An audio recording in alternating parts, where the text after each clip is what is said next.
오늘 요한복음 13장 36절로 38절에 있는 말씀을 가지고 인생은 후반전이라는 제목으로 말씀을 전합니다. 우리 다 같이 한번 인사할게요. 옆 사람 같이 하시고 앞뒤 사람 같이 하실 때 지난 한 주간 동안 평안하십니까? 지난 한 주간 동안 평안하십니까? 평안하십니까? 예, 평안하십니까? 네, 다들 평안하셨죠? 예, 감사합니다. 우리 말에 젊어서 고생은 사서도 한다는 말이 있습니다. 이 말은 젊어서의 여러 가지 어려운 환경은 인생 후반에 매우 유익한 자양분이 된다는 말과도 같습니다. 인생을 유년기, 청년기, 장년기, 노년기로 나누기도 합니다. 또는 전반기, 후반기로 나누기도 합니다. 많은 스포츠에서 보면 전반전, 후반전 나누어서 경기를 하는 것들을 여러분 보게 되죠. 한 날에도 24시간으로 세분화해서 나누기도 하고 크게는 정오를 기점으로 해서 오전, 오후라고 그렇게 나누는 것을 보게 됩니다. 또한 지금이라고 하는 시점을 중심으로 과거와 미래를 나눌 수도 있습니다. 이렇게 나눌 수 있다는 것은 우리 인생에 있어서 어쩌면 두 번을 사는 유익한 일일 수도 있는 사실 굉장히 큰 행운이라고 할 수 있는 기회가 될 수도 있습니다. 반면에 치명적으로 불리할 수도 있기도 합니다. 그것은 지금이라고 하는 시점을 통해서 항상 나중에 우리에게 도래될 미래만을 향하여서 가기 때문입니다. 만약에 한시라도 지금이라는 시점을 통해서 우리가 과거로 돌아갈 수 있다면 우리에게는 어쩌면 미래는 오지 않을 수도 있을 것입니다. 하지만 시간을 항상 앞으로만 나아가기 있기 때문에 우리의 삶 가운데 전반전을 마칠 수도 있는 것이고 또한 기대가 되는 후반전이 시작되기도 하는 것입니다.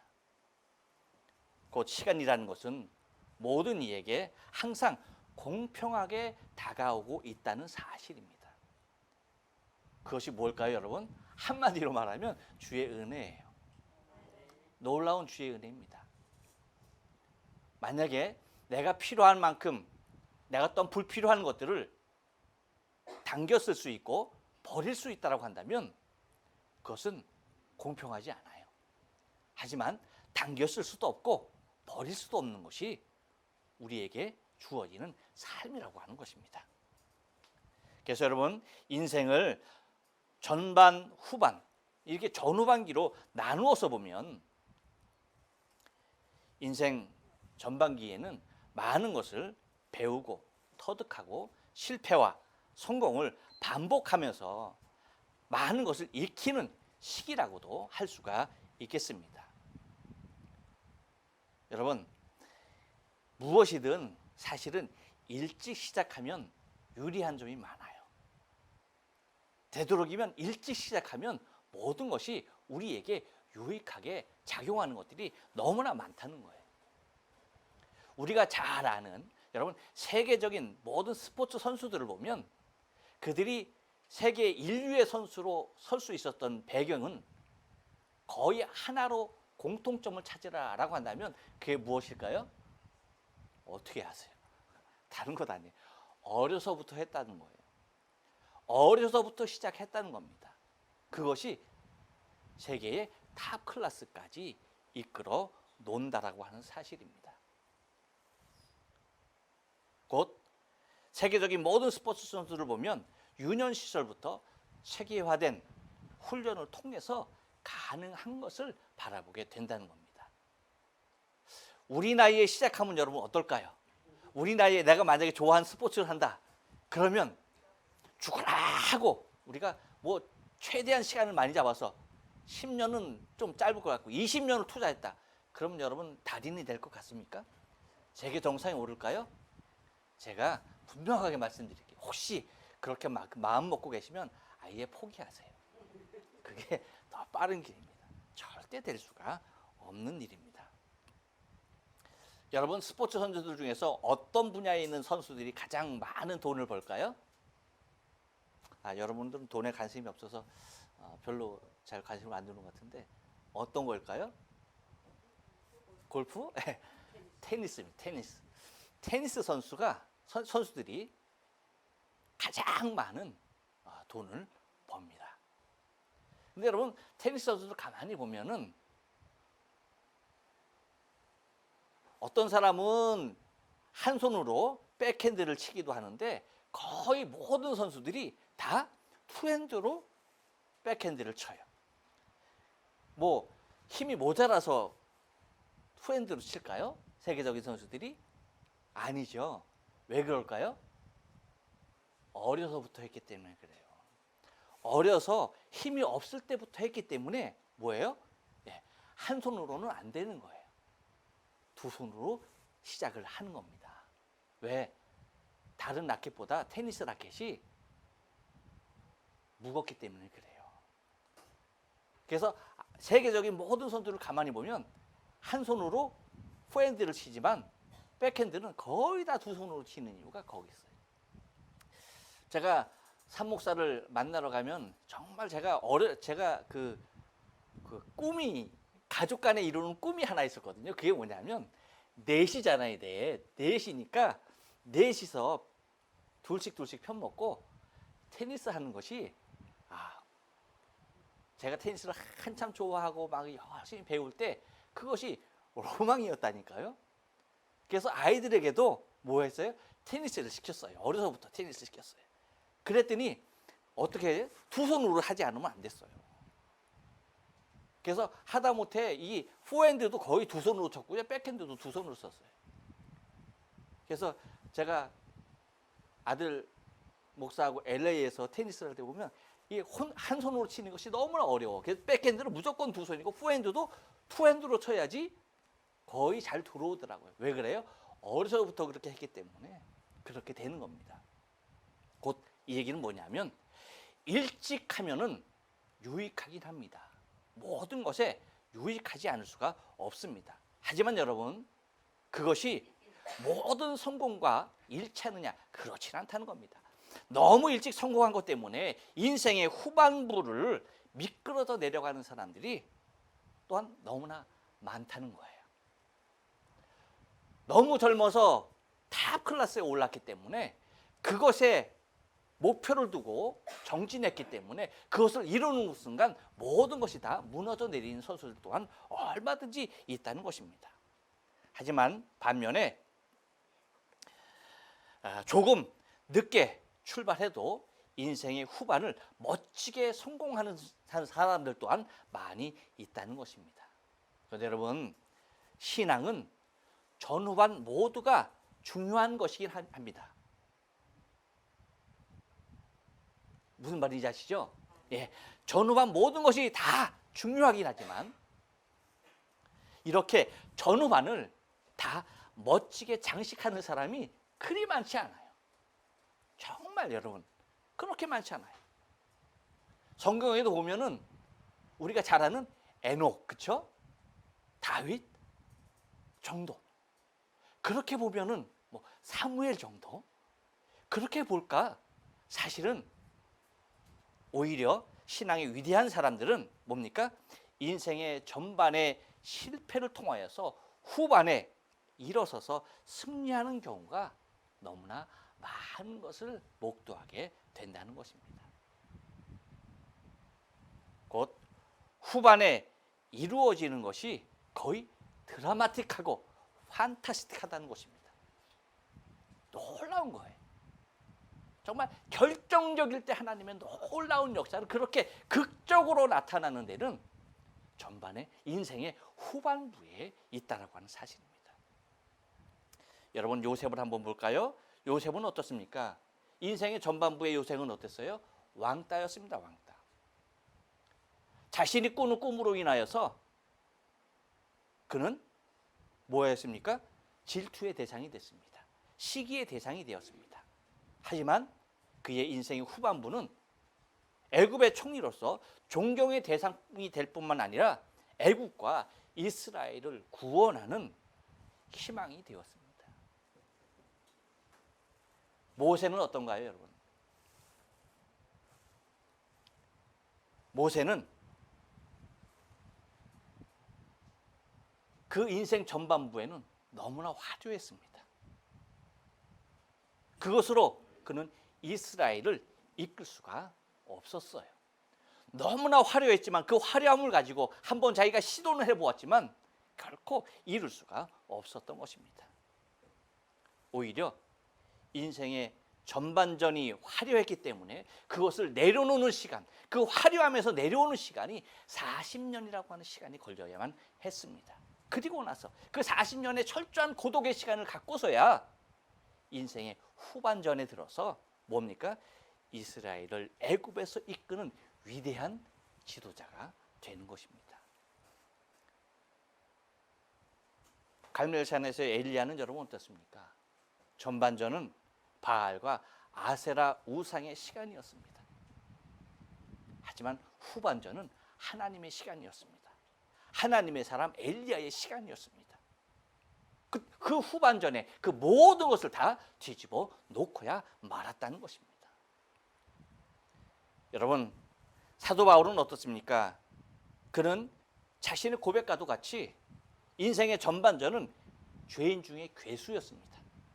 그리스도를 핍박하는 자였고 그곳에 선봉에 섰던 사람이었고 빌립사를 돌로 쳐서 죽인 장본인이었습니다. 그러나 그의 인생 후반전은 이방인의 사도의 복음을 가지고 증거하는 자로서 복음을 전하였고 신약 성경의 많은 것들을 그의 서신으로 포함되어 있는 것들을 우리는 바라보게 됩니다. 오늘 본문에 나오는 베드로 또한 여러분 마찬가지입니다. 베드로의 모습 여러분 어땠을까요?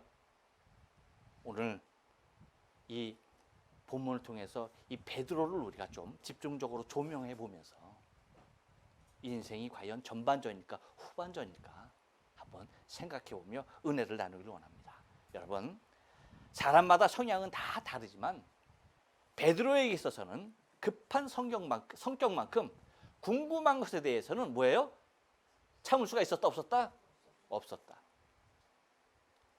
그의 급한 성격만큼 조금이라도 궁금한 것이 있으면 그것이 해결되지 않냐면 견딜 수가 없었던 성격이었습니다. 그래서 우리가 본 그 13장 21절의 하반절에서 얘기한 대로 너희 중 하나가 나를 팔리라고 하신 이 주님의 말씀이 너무나 궁금했던 거예요. 아니 도대체 누가 주님을 팔어? 라고 그렇게 했을 때에 베드로는 그 무거운 분위기를 그쵸? 아랑곳하지 않고 뭐 했습니까?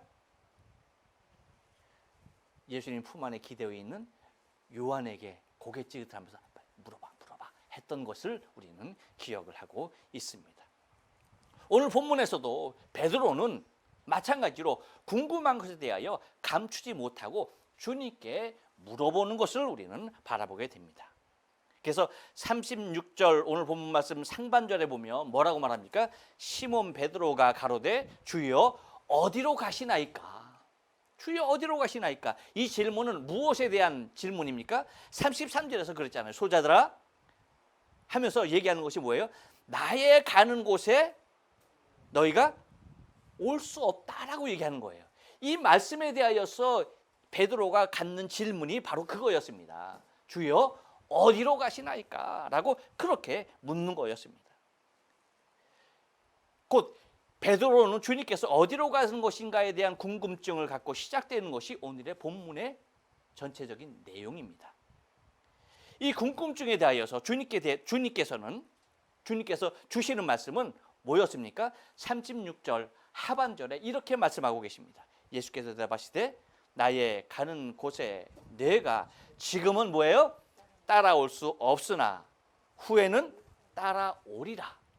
지금은 따라올 수 없으나 후에는 따라오리라 라는 말씀을 통하여서 베드로의 인생에 있어서 전반전과 후반전의 모습이 확연하게 다를 것에 대하여서 뭐예요? 미리 예언해 놓으신 것을 우리는 바라볼 수가 있다는 것입니다. 전반전은 어땠을까요? 전반전은 주님을 따라올 수 있다 없다? 없다. 후반전에 가서 결코 그때야 비로소 네가 나를 따라올 것이다 라고 그렇게 말씀하십니다.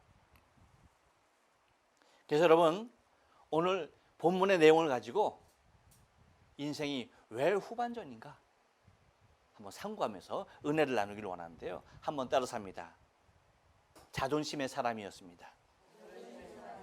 그렇습니다, 여러분. 베드로는 철저하게 자존심의 사람이었습니다. 37절 상반절 한번 읽어볼게요. 시작. 베드로가 가로되 주여 내가 지금 어찌하여 따를 수 없나이까 라고 합니다. 주님, 내가 지금은 왜 어찌해서 따를 수가 없습니까? 라고 묻는 것이었어요. 주님께서 그렇게 다 아시고 말씀하시는 것에 대하여서 자신을 돌아보는 성찰의 시간조차도 갖지 못하는 철저하게 자기 자존심에 이끌리는 자존심이 너무 강한 사람이었던 것을 바라보게 됩니다. 왜 이렇게까지 말할 수밖에 없었을까요? 그의 자존심에 비춰보면 왜 이렇게 할 수밖에 없었을까요?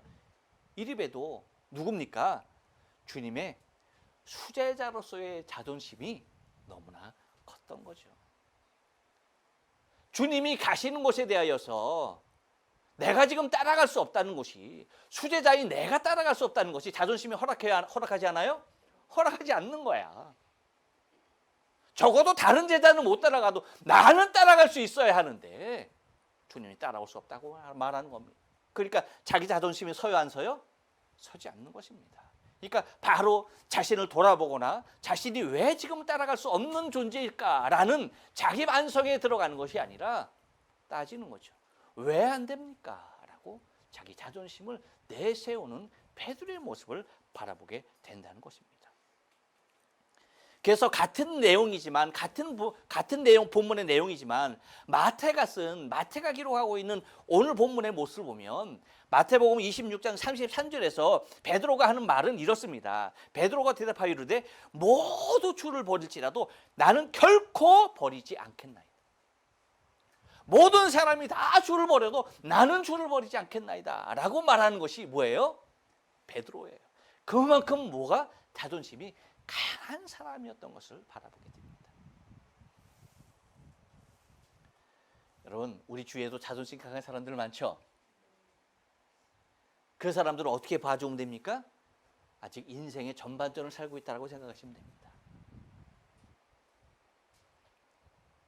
베드로도 인생의 전반은 그랬어요.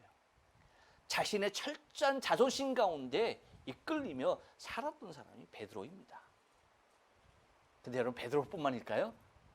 우리도 그랬잖아. 나도 그랬잖아. 나의 자존심 가운데 살았던 것이 내 인생의 전반부 아니었습니까? 하지만 베드로는 인생의 후반전은 자존심의 사람이 아니었습니다. 더 이상 자존심에 치우치는 사람이 아니었어요. 그것을 다 내려놓고 순종의 사람이 됩니다. 철저하게 순종의 사람이 됩니다. 어떻게 그럴 수 있을까요? 어떻게 그 강한 자존심을 다 내려놓고 철저하게 순종의 사람이 될 수 있을까요? 그것은 나름이 아니에요.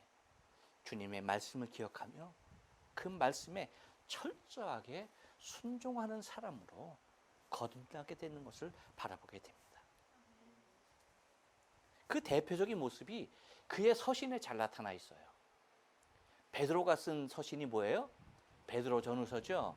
네, 베드로가 처음 쓴 베드로전서, 그것도 1장에서 누구에게 쓴다라는 그 대상을 하고 2절에서 그들에게 대한 인사를, 안부 인사를 하는데 가장 먼저 하는 말이 뭐냐? 베드로전서 1장 2절에 이렇게 얘기합니다. 여러분 잘 들어보십시오.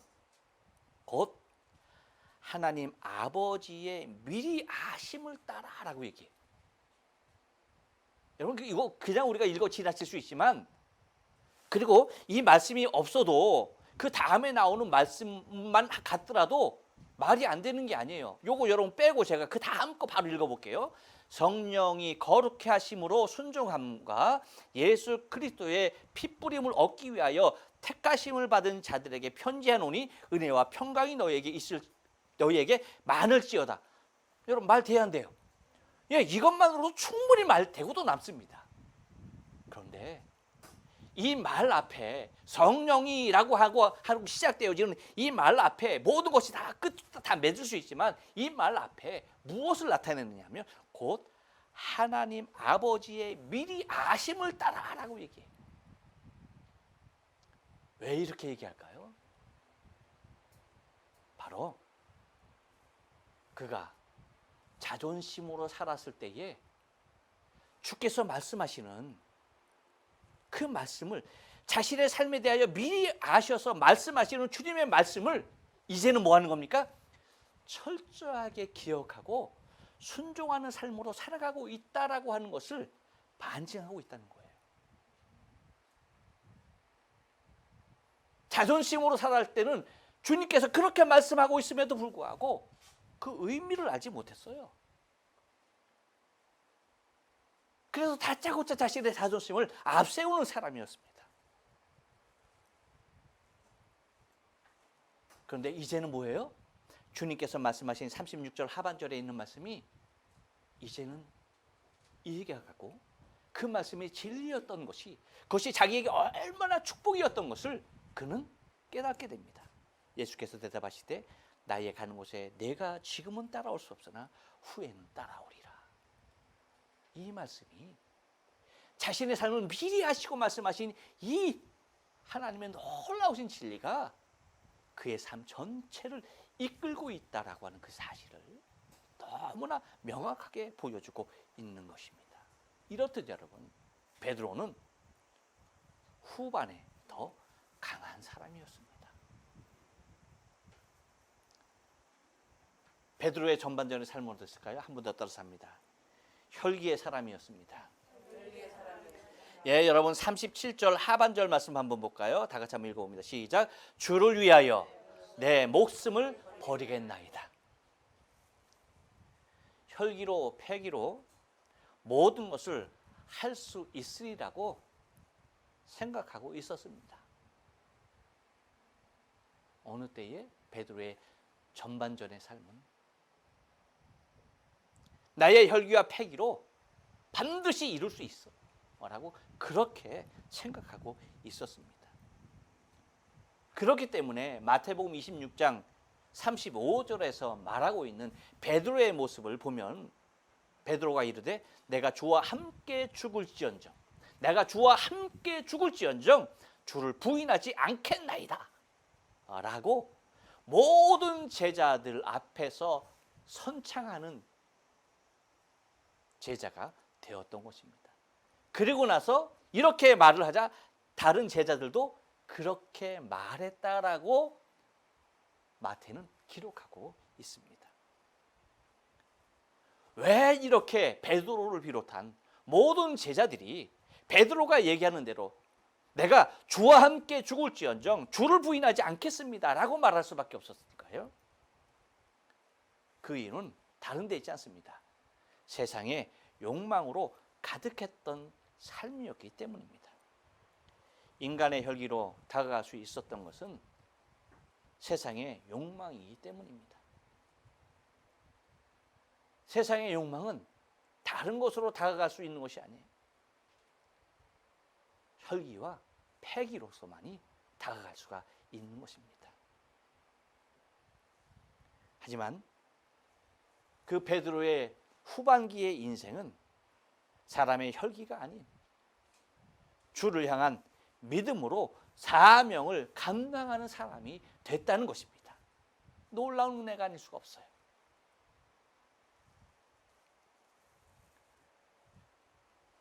이렇듯 그의 후반전의 삶은 혈기에 패기에 이끌리는 것이 아니라 오직 주를 바라보고 그 믿음 하나로 그렇게 자신의 사명의 길을 멋있게 걸어갈 수 있었던 사람이었던 것입니다. 또 하나 인생 전반전에 베드로의 모습은요, 한 번 따라삽니다. 배신자였습니다. 예, 여러분 38절 말씀 우리 다 같이 한번 읽어볼게요. 시작. 예수께서 대답하시되 내가 나를 위하여 내 목숨을 버리겠느냐? 내가 진실로 진실로 내게 이르노니 닭 울기 전에 내가 3번 나를 부인하리라. 예. 여러분 전반전을 살았던 전반전의 베드로의 모습은요, 최악의 사람이었습니다. 최악의 사람.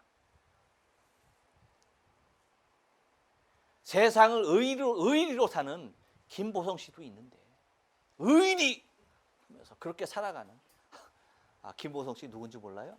모르면 죄송해요. 하여튼 있어요.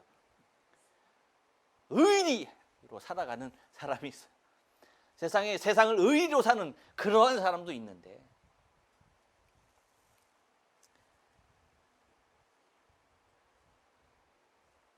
모두 주를 버릴지라도 나는 결코 버리지 않겠나이다. 내가 주와 함께 죽을지언정 주를 부인하지 않겠습니다. 라고까지 그렇게 호언장담했던, 이렇게 말해놓고서는 그 뒷모습은 어떻습니까? 여종 앞에서 2번씩이나 주를 부인하고 곁에 섰는 사람들 앞에서 또 한 번을 주를 부인해야 했습니다. 근데 마태는 여기에 대해서 신랄하게 적어놓고 있습니다. 그냥 부인한 것도 아니에요. 나 모른다라고 얘기한 것만이 아닙니다. 저주하여 맹세하여 이르되 나는 그 사람을 알지 못하겠노라. 저주하며 맹세까지 하면서 나는 그 사람을 알지 못한다 라고 그렇게 주를 배신했던 최악의 사람이었습니다.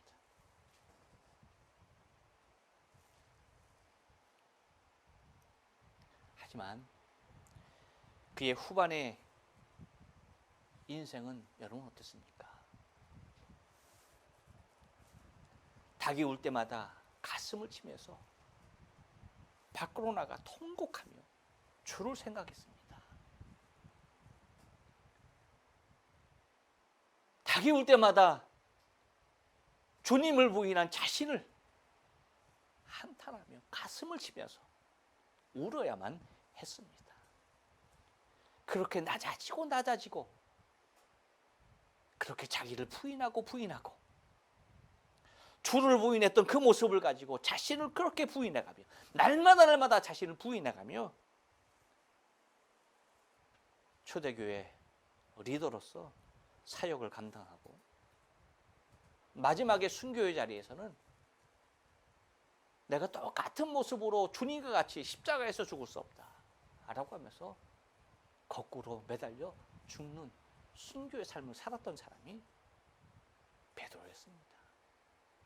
이것이 베드로의 인생의 후반전의 모습인 것입니다. 여러분 자신의 인생의 전반전은 어땠습니까? 화려했습니까? 성공했습니까?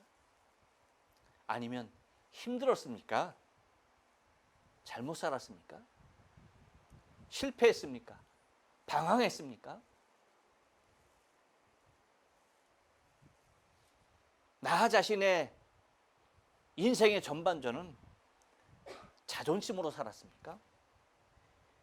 혈기로 산 사람이었습니까? 아니면 배신자였습니까?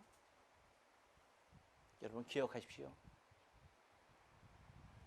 아무런 상관이 없습니다. 우리 옆 사람에게 얘기해 줍니다.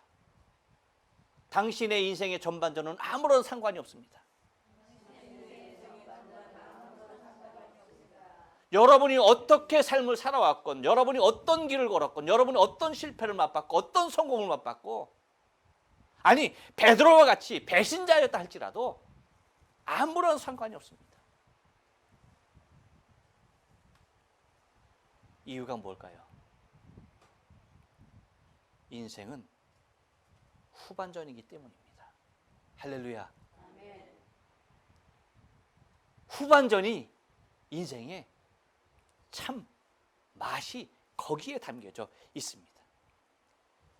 인생의 후반전이 더욱 멋지고 축복된 삶이 되시길 주님의 거룩한 이름으로 축원합니다. 기도하십니다.